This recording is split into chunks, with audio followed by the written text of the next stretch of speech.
Chris Woakes started the West Indies chase by delivering the first ball down the leg side. In his hands was a brand new Duke's ball, and he was going up against one of the world's most frail, if not the world's frailest, batting lineups. And yet, he started with a gimme. In the second over, he bowled another. In the first innings of that test match, CricViz said that he bowled 10 of those out of his first 11 overs. And so you can add those to the 2 he started with in the second innings. This wasn't a foreign ball, this wasn't a strong batting lineup, and this wasn't a good performance from Chris Woakes. This is the last knot. My dad told me to say this.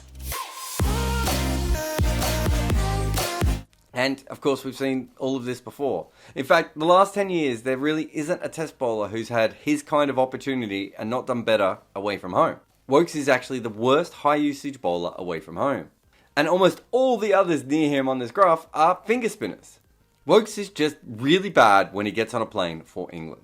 In fact, his home numbers wouldn't even live in the same part of town as his away numbers. At home, he completely dominates batters. And away from home, he is their greatest friend. And none of this is new. England have gone out of their way to shield him from playing when they travel. Until, they lost the Ashes, right?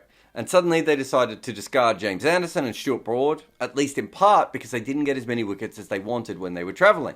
And they gave the ball to the man who gets less than anyone else. And they also got him to lead the attack. And there is a very obvious reason why Chris Woakes struggles so much when he travels. He relies on English conditions to move the ball laterally. He's more of a swing bowler, but in England he also gets the ball to seam around a little bit. And about a third of his seam disappears when he travels. That's a poor start. But the bigger drop is with the swing, and he loses half of his swing when he jumps on a plane. That is hard to overcome if you are a swing bowler like Woakes. He's basically losing a leg every time he goes overseas. Now, obviously, some other bowlers have worked this out before, but Woakes hasn't. And the proof is very much in these numbers. And I still don't believe that Woakes is the worst overseas bowler in the world. But he's making it really hard to believe that he isn't.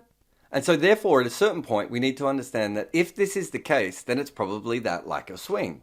And you might now be thinking of Jimmy Anderson, because he's even more of a swing bowler than Woakes is. And you're right. He moves the ball a lot more in the air than his permanent understudy does. But because of that, he also still swings it a little bit when he's travelling, which is why he might get nullified when he's away, but he's not neutralised. All this swing and seam data come from CricViz, who have also tracked Chris Woakes' pace. And he has actually tried to bowl quicker when overseas in order to overcome the lack of lateral movement. But his average speed is still only marginally improved to 134 kilometers an hour on average, which is quicker than at home, but it's also not enough to beat most batters unless you can match it with some sort of sideways movement. And one of the reasons I've thought that Woakes can always overcome this problem is because of pace. When he first came into Test, it was clear that he was a little bit too slow. He looked like a third change bowler would have to be incredible with the bat to really help his team. But he just went off and put on extra speed. There aren't that many bowlers who could do that and maintain the rest of their skills. But he didn't turn himself into a tearaway, and it was still that good wrist position that was his most important asset. And what Woakes needs more than anything else is a brand new ball. The bigger problem for him is that most England bowlers, outside of Mark Wood, need the exact same thing. English bowlers are new nut specialists in Tests because they have been chosen because of all the wickets they've got with the Dukes on seam-friendly pitches. They don't take all those wickets with new balls, but with the Dukes moving around for so much longer in the air, even bowling from overs 20 to 50 still feels like you're using a new ball, or at least a helpful one, when you're in England. And while it's easy to say that Woakes just hates the Kookaburra, he doesn't. It's specifically the red Kookaburra. In the last 5 years, he's been in the top 2 bowlers in terms of power play averages in ODI cricket. He dominates the white new Kookaburra ball for England. And if you're thinking, well, sure, he's pretty good when he has the new white ball in English conditions, how about when he leaves the grey clouds? Well, he's still good. He slips from second to fourth when you take England figures out of this altogether. Not only has Woakes not had a problem with the white Kookaburra, early on in innings he's been magnificent with it. And when you look up the numbers of Test bowlers in the first 10 overs of an innings in a Test match, Woakes is not quite as strong as he is with the Kookaburra, but he's certainly one of the better new ball bowlers in Test match cricket. I mean, it's quite clear that Woakes is a fantastic new ball bowler in either form. But when you look at his first 10 overs record by location, in the UK he is unplayable. In the rest of the world he's way worse than average. The red Kookaburra haunts him even when England allow him to bowl with it early on. Although it gets way worse than that. As you might have noticed, 10 overs is a pretty small sample size of your average Test innings. So let's look at overs 10 to 80 for England versus the world. And you can see just how much the English ball moves for him all the innings through and how much the Kookaburra does not.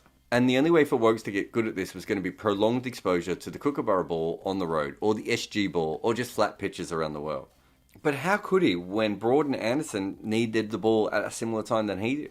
England had 3 bowlers who were all going to be at their best when there were seaming conditions or when the ball was early on, and someone had to miss out. Sometimes that was Broad, and occasionally Anderson was rested. But mostly that was Woakes. And from the end of 2015 until the end of 2017, England actually used Woakes quite a lot on the road. But he didn't take wickets at the rate that would keep him in the team. So that means that since 2018, Woakes has travelled as a tourist, not as a bowler. This is his average for each away test, and you can see why they gave up. In that early period, he basically only had 2 good matches. And later on, when they started using him on surfaces that suited him, he was only playing 1 match a year, but he was taking lots of wickets. But the problem is that there are only so many times that a pitch will suit Chris Woakes. And also, he's still going to need the new ball in most of those. And again, you run into the Broad and Anderson problem. And it's just clear from all these numbers that he struggles away. But he's really only played a couple of bad series away. Everything else has been one-off or a couple of tests. And then they suddenly decided that the only time to use him was when they thought things would be in his favour. Meaning that in the latter away tests, he really wasn't learning that much. It's clear that after his struggles in 2016 and 17, he really needed to work it out by just bowling a lot overseas. And instead, he barely did. We know that Woakes can't swing the ball the same outside the UK, but that doesn't mean that that should be a death sentence to his career. Plenty of bowlers have been successful around the world without big hooping outswingers. But Woakes never really developed any of those skills.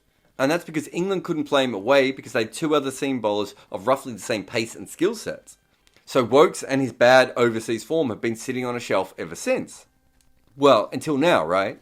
When England decided to make it all worse. Because they didn't just choose him to play in the West Indies, they chose him to lead the attack. Meaning that he had more pressure on him than he had had really in almost any other test match of recent times. Then he got to Antigua, who put up a surface that was basically made to nullify someone like Chris Woakes. And so he hadn't been bowling on these surfaces for years, and suddenly he's now leading the attack, and he's also missing 1,000 wickets of advice. It made sense that he would have a poor test in Antigua. Looking the way that West Indian pitches are, it's very possible that the next pitch will actually seam around a bit and he'll look fine again.